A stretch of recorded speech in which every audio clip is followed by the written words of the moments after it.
Hi, I'm gonna do this as basically a sound check. I'm reading something I wrote a while back. You hear lots of outdoor noises.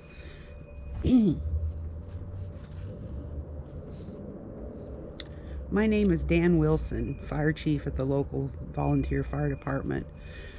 I am also the police chief out here. It was late October, a crazy time of year here on the res. You never knew what might happen. I could tell some stories. My parents were mixed, white and native, so I had a foot in both camps. That day I decided to have a look at the tribal cemetery just to kind of see how things were going up there. Also, my grandmother, Mary Wilson, is buried there, and I like to keep an eye on her stone. Tribal cemeteries are unusual by white standards. They are decorated extravagantly. We like to leave something at the grave of a loved one. We bring long-lasting mementos, plastic flowers. Yes, we do. Toys, small colorful rocks, just about anything you can think of that meant something to the dead one.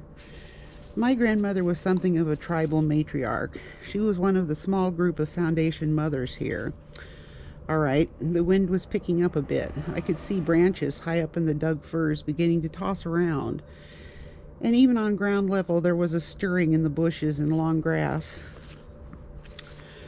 I had parked my pickup down by the fire department office building. It was a rather sad-looking concrete block arrangement painted a dim sort of white color. We had a little hose tower, too.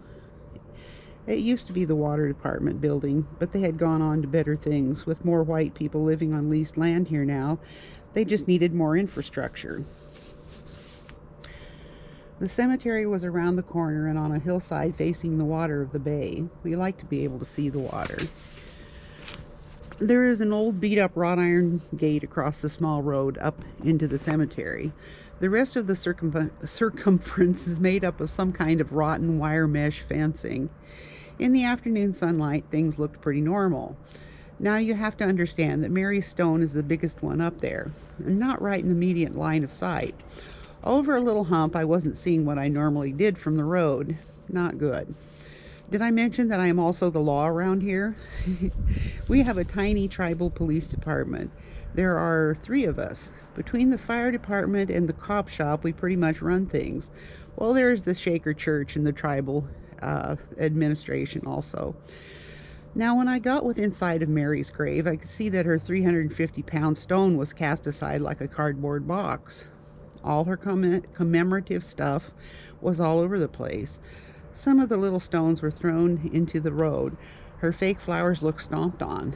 I'd never seen footprints like those, but I should maybe have figured it out then on the spot. Some of her children's toys were wrenched into pieces.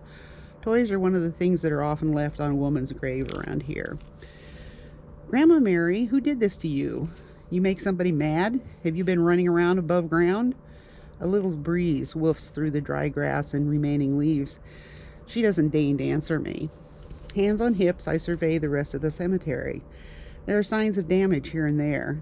I glance out at the bay and see it shining in the late sunshine, pretty much as usual.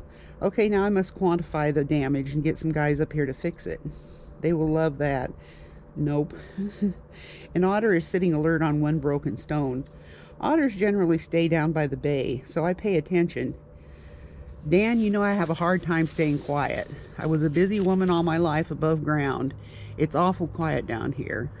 Its eyes glittered. Its back humped up and it fled toward the water downhill. A furry brown shape vanishing into the grass and weeds and traveling through the ditches down to the bay. Wrecking cemeteries is a powerful sign of disrespect that has been perpetrated since man started burying his dead under rocks and statues. Just in the next town east of us, some guys got into the town graves and threw a bunch of them over. I'm sure it's supposed to mean something. Back then, we didn't all carry mobile phones. I had a big black radio with a flexible rubber antenna, but I didn't need a radio to get in touch with Mary. She was usually around somewhere. Even in life, she spoke in others' voices if she had to. She was an odd one among odd ones. I have seen her put words into the mouth of our so-called chief. I don't know how she does that. I think I'll quit here and leave the other chapters for another day. Thank you. Oh, we'll see if this works better. Anyhow, GoPro, stop recording.